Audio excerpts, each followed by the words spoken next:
The topics and opinions expressed on the following show are solely those of the hosts and their guests and not those of W4WN Radio, its employees, or affiliates. We make no recommendations or endorsements for radio show programs, services, or products mentioned on air or on our web. No liability, explicit or implied, shall be extended to W4WN Radio, its employees, or affiliates. Any questions or comments should be directed to those show hosts. Thank you for choosing W4WN Radio.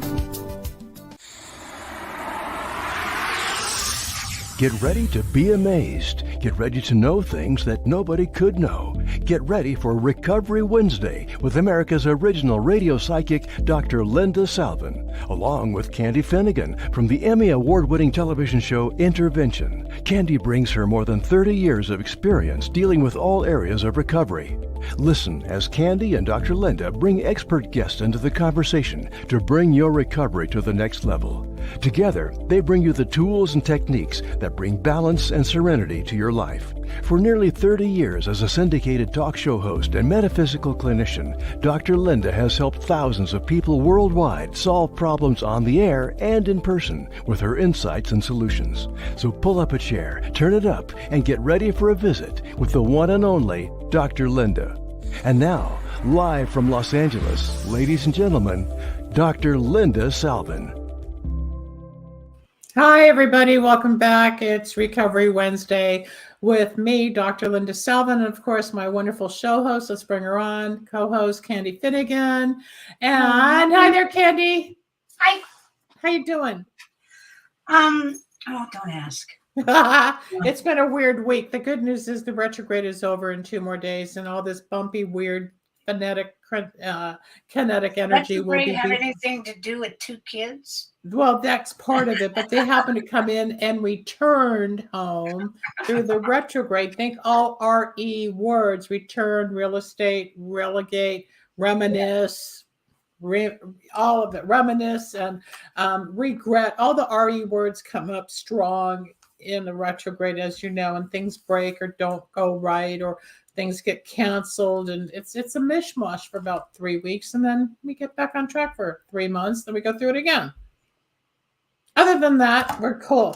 Today's broadcast, folks, we're going to be talking about the difference between spirituality and religion, or religion and spirituality.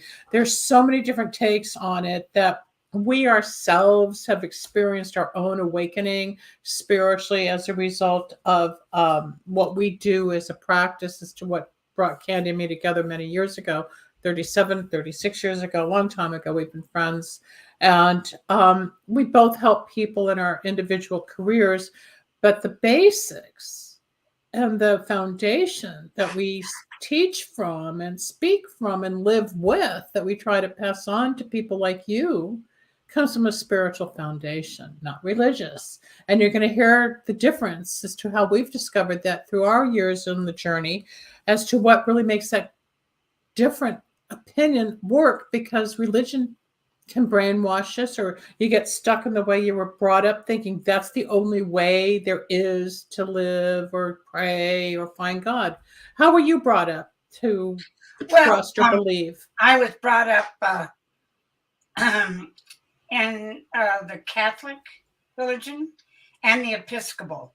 So the difference with Episcopal is you can get divorced. Right. Yeah, wasn't the one person didn't like it? He was married and wanted a divorce. He started a new religion, right? Yeah, and it's not as ritualistic, certainly, as Catholicism. I went to a girls' Catholic convent high school for 4 years, and that put a whole nother swing on it, to be honest with you, because I was taught by BVM nuns, which is the equivalent to Jesuits, the highly educated sector of religious. And we had a few lay teachers, but I was, they had the black habits and the rattling beads, boy. And, I personally, just because of who I am, was never horribly intimidated. I got called down all the time because I called them stir instead of sister. I'd go, hey, stir. And they'd go, no, Candy, it's sister. So you were rebellious even as a child. I just had to buck the system. but I just a funny quick story. So my daughter's in town. She lives in Oregon. And Yes, we were country, looking yeah. for something of my mother-in-law's last night. And she was sitting on the floor in the living room in the bookcase, and we were going through it. And she hit the Bible shelf. And I put those books up there, but I certainly don't look at them. And my family and myself, we have 17 Bibles. Oh my gosh. Okay. So I had one when I was a little girl that was white, one when I got confirmed, one when I went to Catholic high school because we all got them with their names on it. I had my grandmother's, my father's, my mother's, Mike's when he got confirmed, my husband's, and my dad's army one from World War II. Wow. Which is a little teeny thing. And of course, I took it upon myself to, it said in the inside, when you unsnap it, it says priest. And I, of course, wrote Candy House. So, that's how. When my mom passed away and I was helping my father clean out a lot of the shelves and things, I came across his bar mitzvah Bible, which I now have because he could care less. He doesn't believe in God, never will, never did. And then here I am preaching, always talking about God's spirituality, the total opposite of a very left-brain human.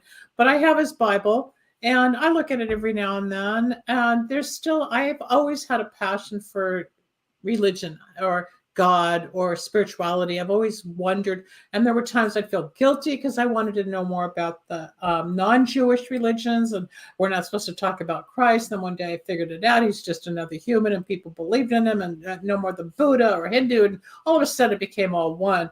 But yeah, growing up was different, just like with you. And there's some interesting things in the Bible. I think some of the passages in both the Old and New Testament are beautiful. Some things do come true. I don't know who wrote it. I don't know who channeled it. Well, it's funny because Mike always thought, and he did, he took a lot of religious comparisons in college. And of course, he had Catholicism in a small town in Ohio, but it was a study group. And because they didn't have Catholic schools. And so he always thought it was like folklore. Because, you got your AD, you get you get your before, you got your after, and Excuse me. Really one person telling a story and how it ended up, because no one was present when any of this happened. But somebody channeled it or somebody came up with it. And you've got this whatever saint, somebody. All the different saints, you got all the different opinions, you got all the different stories. But this show's not about pulling apart the Bible, folks. This show is about God, good orderly direction, whatever God means to you. If you have a religious upbringing and a passion for your methodology, that's great. I'm Jewish. I'm coming into the Jewish New Year this weekend. And no, I'm not going to temple, and I don't belong to the Chabad right now. I'm doing my own thing. I'm actually going to be up in a town just north of here with my godchildren up in Santa Clarita because my friend's parents are coming in from Arkansas, and they invited me for dinner. I'm like, well, okay. Instead of going to a New Year's celebration with my Jewish friends or family, which I'm not, I'm going to be with the family that I relate to more today than the people from my blood relatives that I don't really hang out with much. Everybody's different, especially if you become spiritual. I have to get some water. I'm still coming off this cold. Candy, talk about spirituality for a moment. I'll be right back. So my when I looked it up, it feels very different to me. It said religion is a specific set of organized beliefs and practices, usually shared by a community or a group. Spirituality is more of an individual practice and has to do with having a sense of peace and purpose.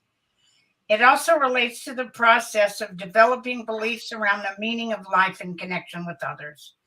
So the reason I really wanted to do this topic is because I was talking to a family that was thinking of getting an intervention, and they were talking about how after they went through rehab, what would they do? And I was suggesting 12-step programs. And immediately the father said, no, no, no, no. It's a cult and it's a religion. And we already really feel that we don't need that part of it. So can she belong to that part of it, 12-step, without having the cult part? And I said, are you referring to the cult part as a higher power? And he said, well, you know, they say the Lord's Prayer at the end of it, and you know, on and on and on. And so I called Linda and said, okay, let's do this. And I told them about the show. And so, you know, for me, I remember when we first got into the program, Linda, they would say, you can make anything that you can't take to dinner, your higher power. Yep. And I know a lot of people used the group. You know, a lot of people use the ocean. Mm-hmm. Do you remember the girl that used Stevie Winwood? Yes, I do. And it just brought back, I think I was 8 or 9 years old, and my mom and dad were in the front seat, of course, and my 2 sisters and me were in the back seat. And I was just looking out the window. I don't even remember where we were going. But on Sundays, we would drive out to someplace and have a brunch. And I think I said, Dad, what's God? And he didn't know how to answer. So he said, see that tree? If you want that tree to be your God, that's your God. And till this day, I mean, I understand it now. But back then, I couldn't figure it out. Just like when he would talk about self, I would tell myself this. I go, well, what's self? It's the same thing when you discover things new, and until you bring it inside to understanding, yeah, if Stevie Winwood was her higher power, but it got her to where she needed to go, eventually your God opens up. And what I learned, I think it was around 78 when I got to the first program, it was very scary. I didn't understand, but I had like a breakthrough where I knew I needed this. Something was lacking inside, but I didn't want to become a religious fanatic because I wasn't. But when I started to understand, be still for I am God, or learn to pray, which is talking to God, and listening, which is meditation, and hearing the words, I began to see a God out there that would guide me, or a God within me. And all of a sudden, I started to put it together to integrate. And I remember one of my first mentors in that program would say, Linda, if you can't trust me, trust God. And if you can't trust God, trust me. And that's when I really got it, because I needed help with a question I had, and she wasn't available when I called, and I figured something out on my own where I calmed down. So I began to see that there's something out there that I didn't know. And it's the same thing that we learned 30 plus years ago, how to get out of our heads to see outside that there's more. Even talking to Candy via Zoom. We're 5 miles away from each other where we live, but there's a connection. There's a God self going on that creates all of this interaction. God's in her house. God's in my house. God's on the computer. God's talking to you. God's within each of us. When you start to see it beyond, it's not just this religious, with me growing up with the everlasting light in the temple, or you with Jesus on the cross, or whatever, the Buddha, whatever. I learned butterflies, and I'll bring up the butterfly poem in a moment to help you see the spiritual aspects. We just had a question from Country a moment ago that wanted to know, can we be spiritual and religious at the same time? Absolutely. Absolutely. They are very independent. Explain that. Help him. Well, I think, for me, I thought it was kind of like in the Catholic Church, in the old days, you weren't allowed to go to another church. I don't know. I guess you were going to go to hell or something if you did. And here I am, although I'm sorry if I hurt somebody else's feelings, but this is my feeling. It's that I'm a retired Catholic. And when I say that, I don't mean it to be disrespectful. I just mean my life is full with this spiritual connection.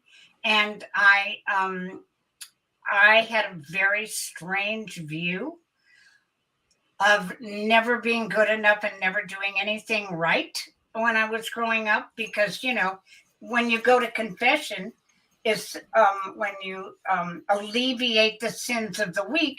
And I got to tell you, there's probably a 10-minute period I was going to heaven. And the rest of the time I was on my way back. I couldn't keep track of the lies. I couldn't of, if you pass the cemetery, what you have to do. And I mean, is there a ritual by a cemetery? I don't even know. Yeah, there was too many things for this little ADHD mind to remember. So I think I got the spiritual part with a line in the big book that said, God is everything or he is nothing. And when I first read the book, I thought, well, this is really very religious. And particularly a lot of the things that Bill and Bob took. First, it was in the Episcopal Church in the Oxford group, and it was too religious, so they got rid of that. But there is no mention of Jesus.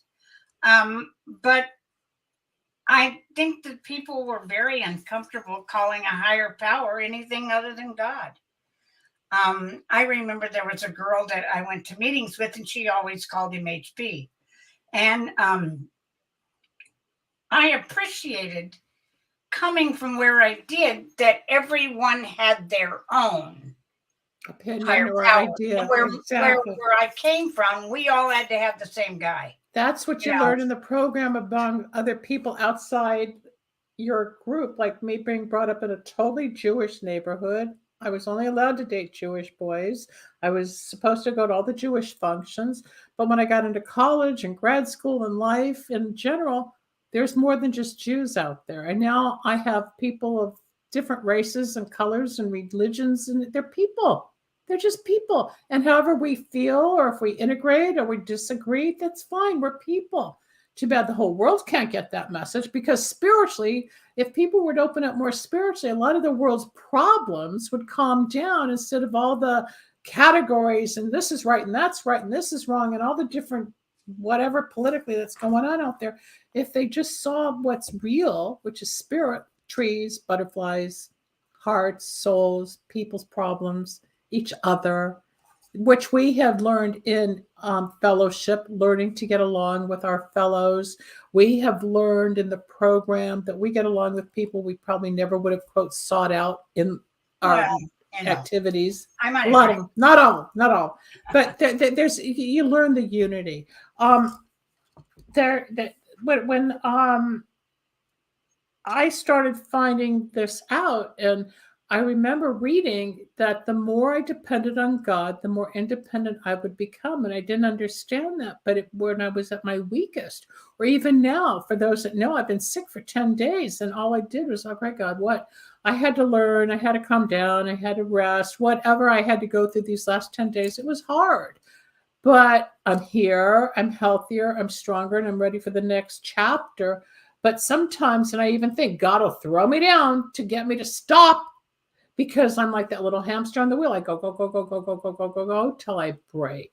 And that's not healthy either, but that's just how I'm wired. But good orderly direction, God, is in my heart. Yes, I'm Jewish. Yes, I miss certain rituals of the Jewish community, but I don't have a drive to go chasing it like I used to. So I find other things to fill me up with my God.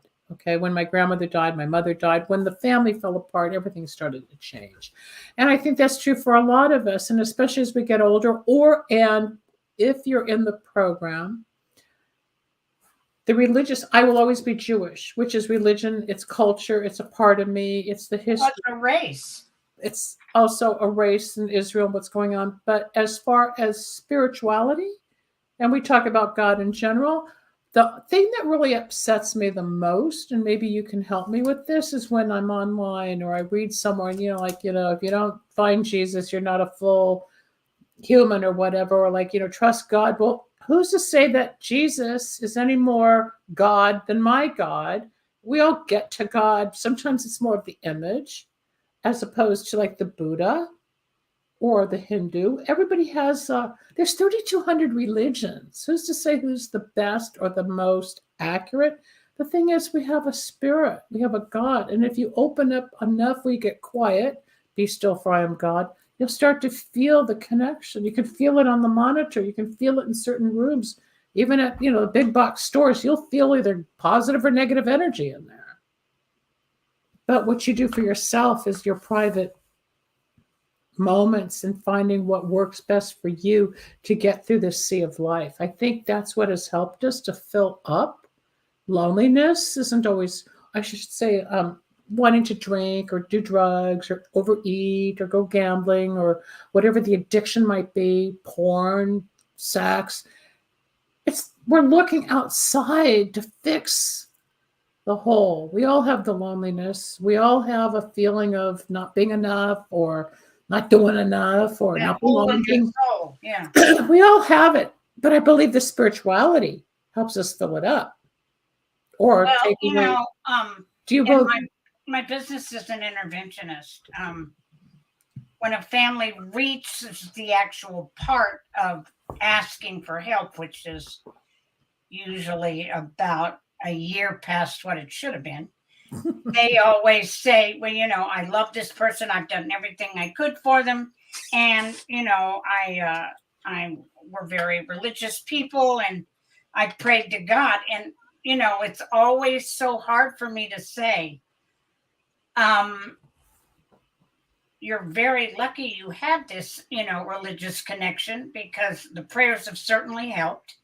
And love will never get anybody clean and sober. We can't love them to, recovery, but we can certainly love them to death. And if you want to know about a spiritual connection, he sent me. I bring him with me. I take him into the room of any intervention.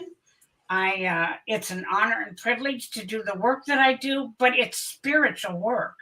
And I think 99% of most interventionists don't feel that way. No, because you're above it and you see the truth and you know it's spiritual work and they're just going for the man who started the process of intervention was an Episcopal minister. So he certainly would have, and it was created in sitting in a circle instead of talking about the person that had died. We're trying to help the person have a life who is alive.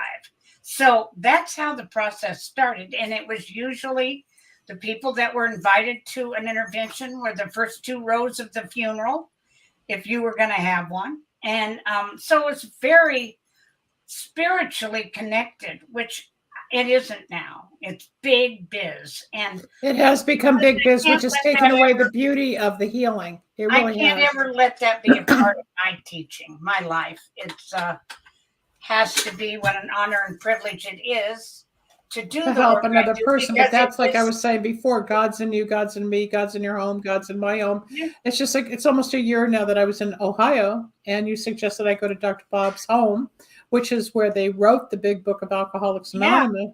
Yeah. And I saw the typewriter, I saw the kitchen, I saw where they had all their meetings, but the people that were the caretakers of the home and the guides of the home, they were explaining how they channeled. It actually came through people like a medium. This book was channeled. It wasn't just research and let's leave out this word. It's the way it was just flowing like a medium and that they could feel the energy. How much time did Dr. Bob have? I'm sorry? How much time did Dr. Bob and Bill Wilson have when they wrote this? They weren't. They were just getting sober on their own. Less than 3 years. Okay. So I don't remember all that. They had nothing. It came through them. They were chosen. They were chosen to lead. It's what, 75 years now.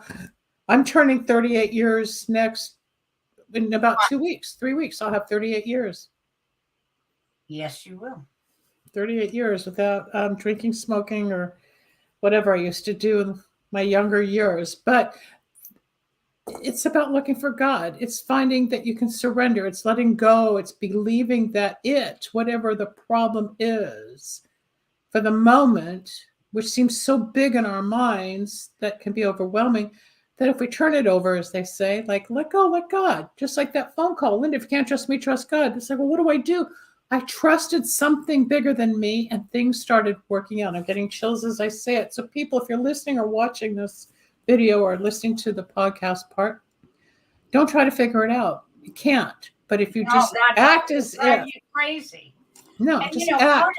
Part of getting into recovery, because what scared me was that I heard that it was a spiritual program, and if you weren't buying into it, although we agnostics, you weren't staying. And I've seen that true many, many, many times over the years.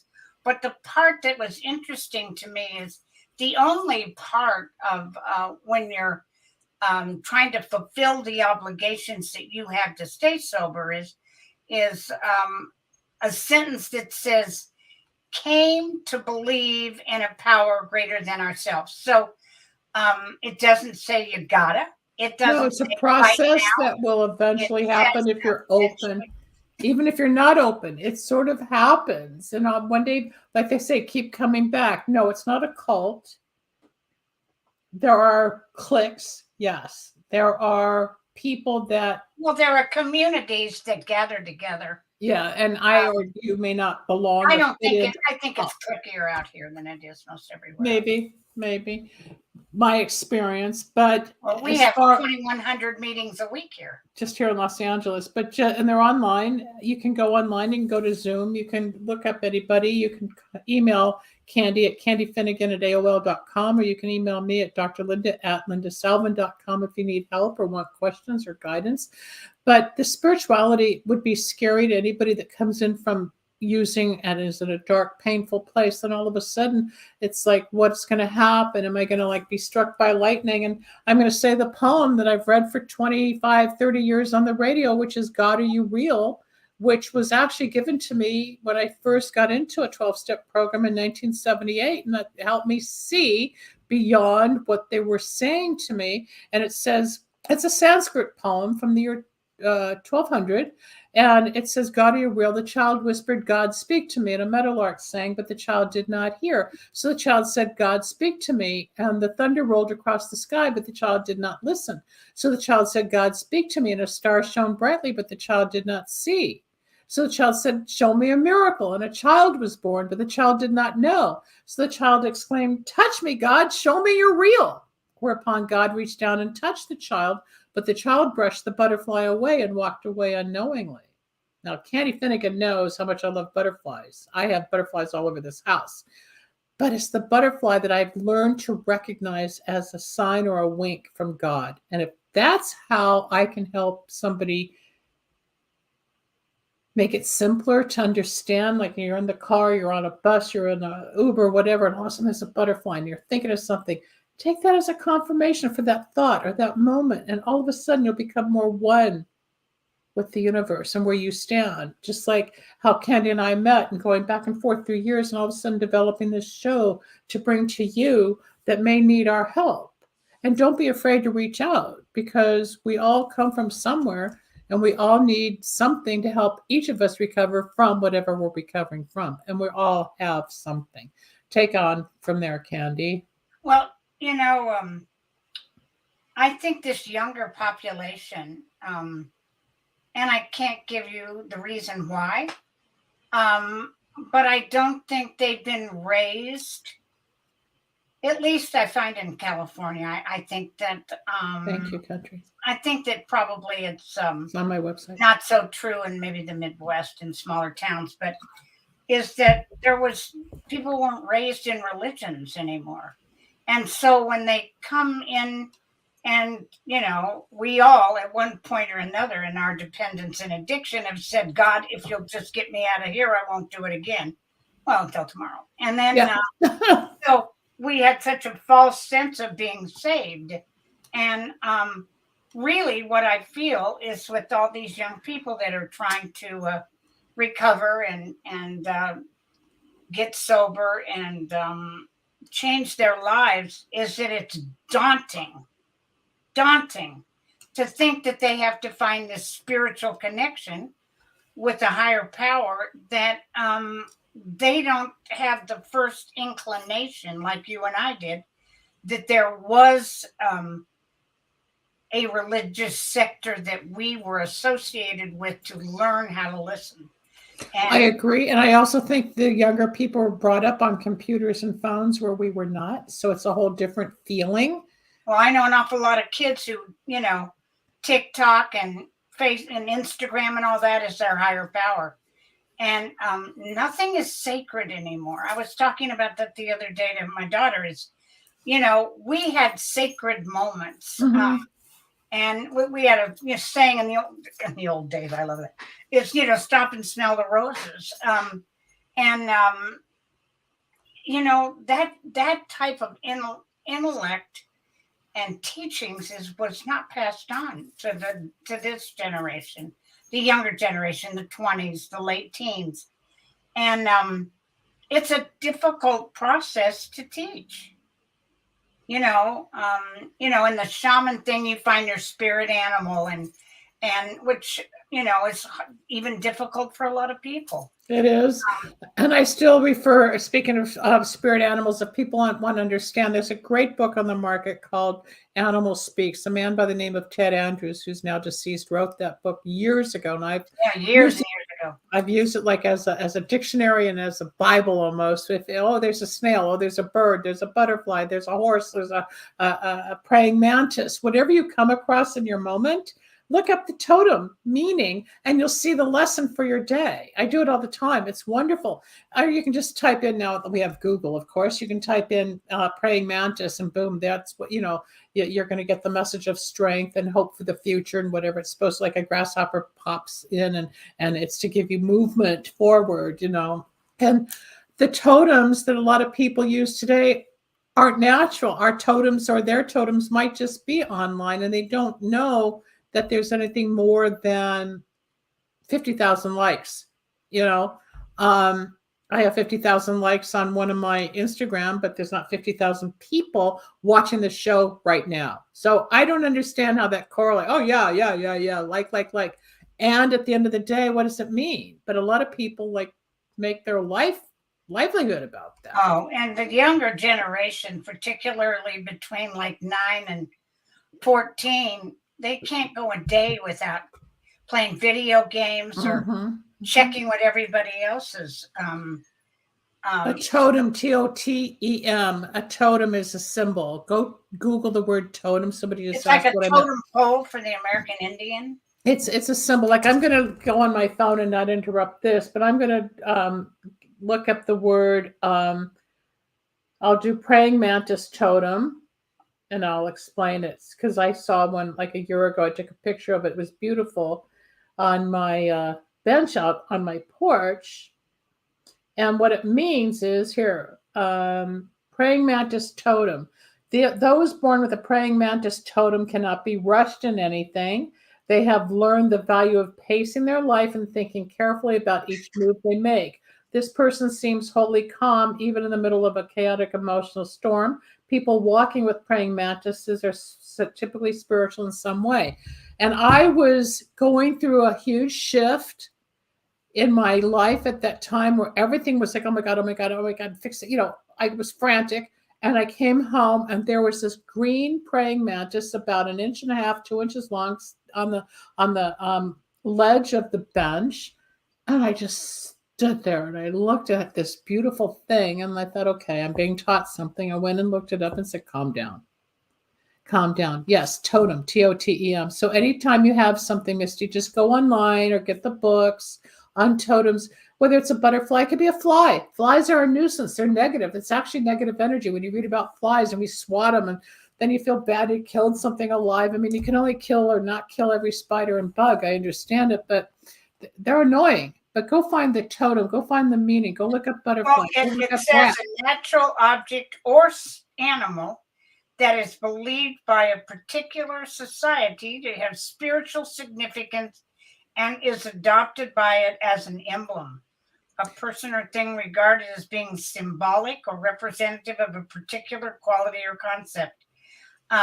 But, I grew up with Plains Indians. And so I grew up very much knowing what a totem pole was and the system, that different tribes had for their totems. And so it's it isn't used like it was, that's for sure. No, but the totem poles, I've always looked at the images of the faces, or they would have a crow, or they would have an eagle. Yes. They had different symbols, and everything would represent the earth or the water or Mother Earth or something with religion and God. And I never studied it, but I do have an affinity, like in the state of Arizona, I can feel the Indian culture in some of the out back roads going through the state. If you have that feeling, follow it. Sometimes you learn and you wake up to, well, I'll look at a totem. It doesn't mean you're going to be in a cult. It's one more way, as me as a metaphysician can teach you how to connect with the universe out there. It's just one more tool. It's not a demand any more than going to a 12-step program demands. Everything is suggested. Even though we get overwhelmed if we look at the list of quote requirements or steps they asked us to do. First couple of months, it's like, oh my God, how am I going to do that? How am I going to do this? I can't tell. That it's overwhelming in any new environment. You go to a new restaurant, it's overwhelming till you know the menu. Anything new is change. But you take your time, like the praying mantis. Be at peace. Be still, for I am God. Candy and I can rant and rave for minutes of hours in a day. Well, and you know what I learned. When it calms down. What I learned too, it was years after I got in the program, is that praying is asking and meditation is listening. Yeah, and so it says prayer and meditation. So they go together. You just don't always ask. Right. You always have to listen to what's, coming into your heart. And what someone else might be saying. Yeah, exactly. Or what the message is, And they always say the longest distances between your head and your heart. And the heart, right. That's kind of like what I said at the beginning, that prayer is meditate is talking to God and meditation is listening. But we're also taught to listen to the next person. Because if God's in me, God's in Candy, God's in you, Misty and Country and everybody else that's popping up with their questions, it's all there in all of us. So listen to each other, for our God selves will communicate. Right. It's not that difficult when we make it simple spiritually. If you want to get into the religious aspects, don't come to me about that. I think religion's beautiful, but I can't be there all the time. I broke away from organized spirituality per se, because I don't want rules. I want to be able to be me, but I still live in a structure. But not theirs. I found what works for me, like Candy found what works for her.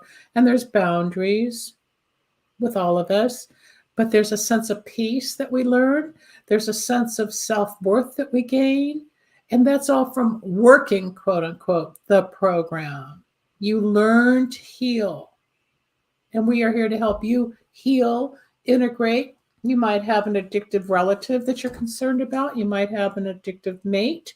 You might have an addictive sense of self in something that you're not right or ready to confront, but then email Candy at candyfinnegan@aol.com or me at drlinda@lindasalvin.com.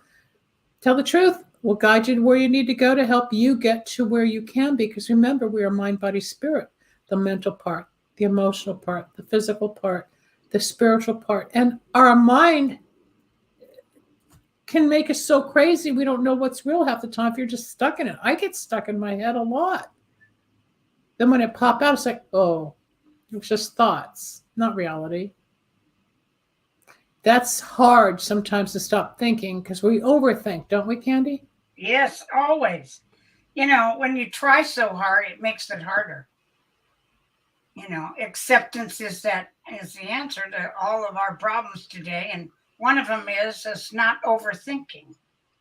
Stinking thinking. We all think, or like during the retrograde, as I said, we'll reminisce and we'll regret and we revisit and, oh, poor me, I'm such a horrible person, or I should have done this, I could have, would have, should have. Then all of a sudden you're back in the moment. Hey, here we are. This broadcast is being taped on September 13th, 2023. Boom. I'm not in 1970. I'm not in 1985. I'm not in 1993 or 2002.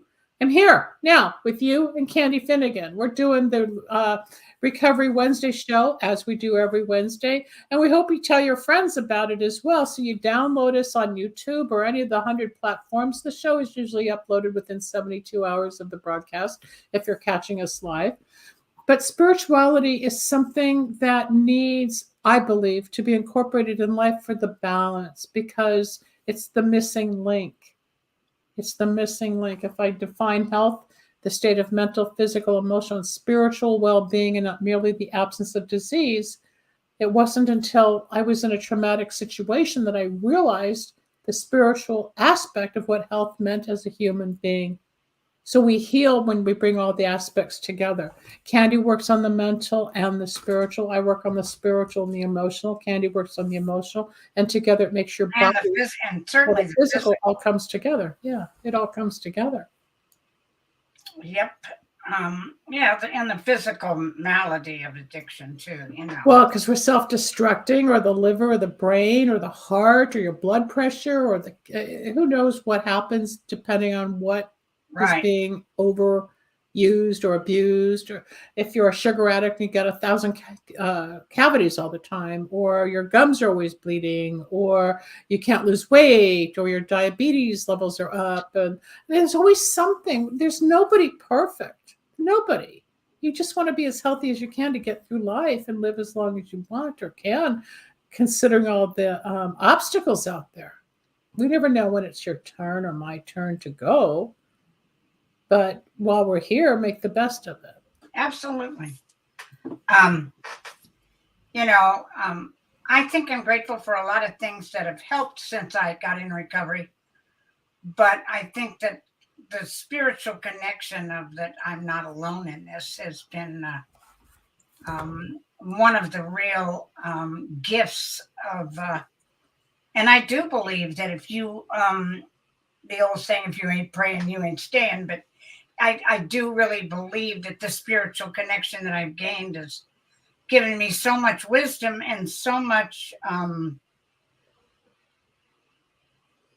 guess, peace. It is peace, because you become more honest, you become more pure, you become more unselfish, you become more loving, you get out of yourself because you're feeling better, and you're more able to be there for someone else, again, which is spreading the message or offering help or being of service.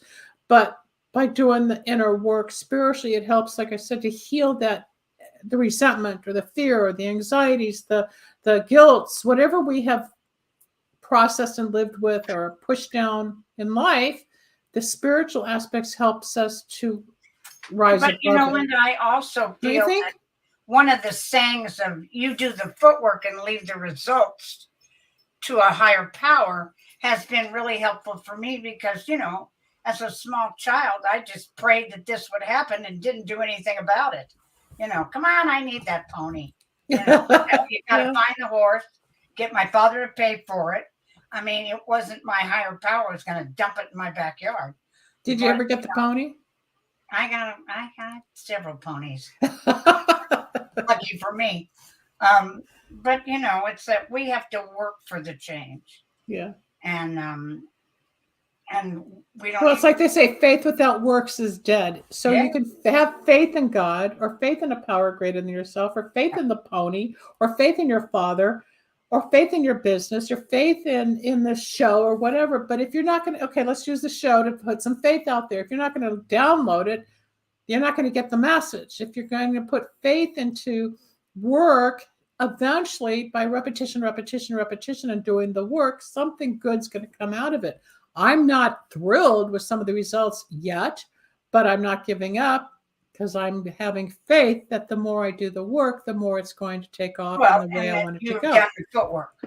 I am doing footwork, and it's the footwork whether I'm going over something about my family or my boyfriend or my job or finances or health or a dog, a pet, just whatever's going on in my world. Candy's got her 2 kids visiting right now.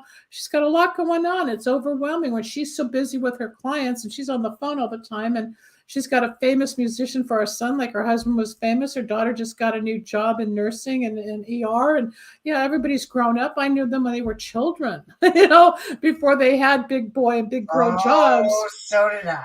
Yeah, well, you gave birth to them. Hear the mommy. I got to tell you that, I was thinking the other day, when they were 3 and 6, it was certainly 100% time consuming.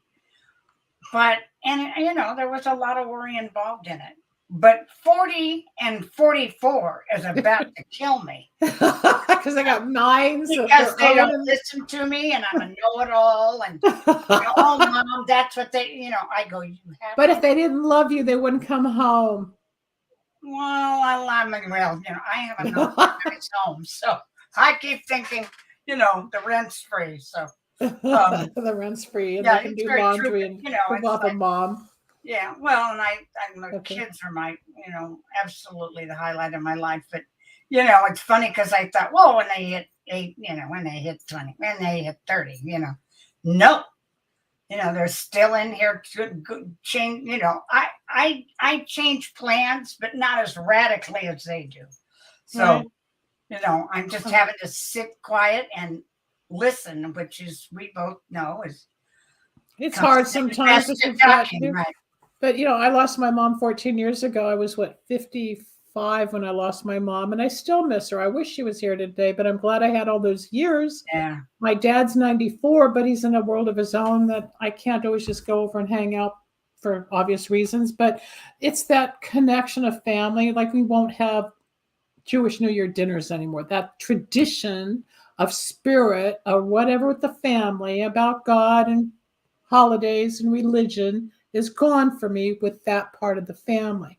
You've got to be grateful, even though they're all moaning and groaning and bitching in your house, you still have your kids coming home, because someday maybe they won't. It's that yin yang thing. But we're down to about 4 minutes left in the show. If anybody out there has one more question, Misty, I know you've asked a few in country. I appreciate you every day coming on the show with some great questions. Again, it's okay to be religious and be spiritual. The beauty is put it together so you become whole and understand the different fragments that might be taking place inside you, where you can fill in the blanks, right? Yeah, that would give you quite a life if you had both. I think so. You don't have to go out and become an evangelist or a big, speaker about it, but it's more of an internal, like, gratitude. And Candy mentioned earlier, like a gratitude list. And we said it last week. If you do a gratitude list, I'm grateful for this, I'm grateful for that. What are you grateful for? And all of a sudden, you're going to get out of that negative thinking. We all have got that little man with the hammer going, I hate you, you're so ugly, you're this, nobody likes you. And, whatever your words are. And then all of a sudden, stop. You're okay. You look in the mirror and say, oh, it's you. Well, our brains will get to us. But it's also that thing of stop and smell the roses. Stop and smell the roses. Stop and watch for a butterfly. Stop and watch the show every Wednesday at 1 p.m. Pacific, 4 p.m. Misty. Why are we letting traditions die with the older generation? That's a good topic for our next show. Yes, it would be, because it's the truth. Again, I think it goes back to the computers and the digital age, and people just don't have, the but I think that to carry on a tradition, as you were saying, New Year's dinners. If I were married and had kids, I absolutely would. Well, no, it takes work. And, since COVID, we are a lazy group of people. It has become different since lockdown, because we were more dependent on Zoom and we couldn't socialize or go to the hospital to see somebody die. Community, except these little squares. And now it's become more the reality than what used to be. Mm-hmm. So we'll do a show on traditions that are changing and how it affects us spiritually, or what might even add to addiction. A lot of people might be missing some of it.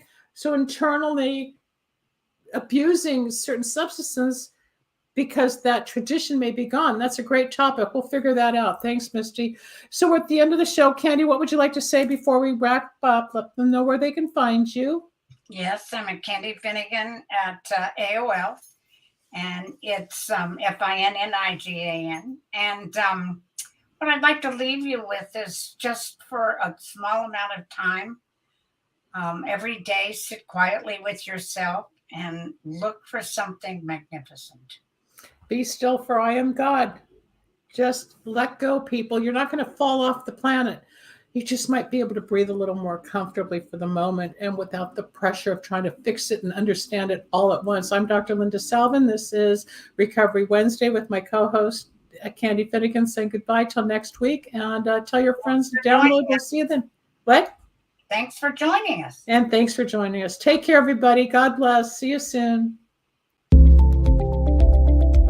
Thanks for joining us. We hope you enjoyed Recovery Wednesday. You can reach Dr. Linda at 888-509-1077 or at lindasalvin.com and Candy Finnegan at candyfinnegan@aol.com. Need a breakthrough of your own? Ready for answers or insights nobody else has? Reserve your own one-on-one in-person chat. Dr. Linda isn't just for other people. Dr. Linda gets results for you. And it's easy. Contact details are on screen now. Just click on lindasalvin.com or call toll-free 888-509-1077. That's lindasalvin.com or toll-free at 888-509-1077.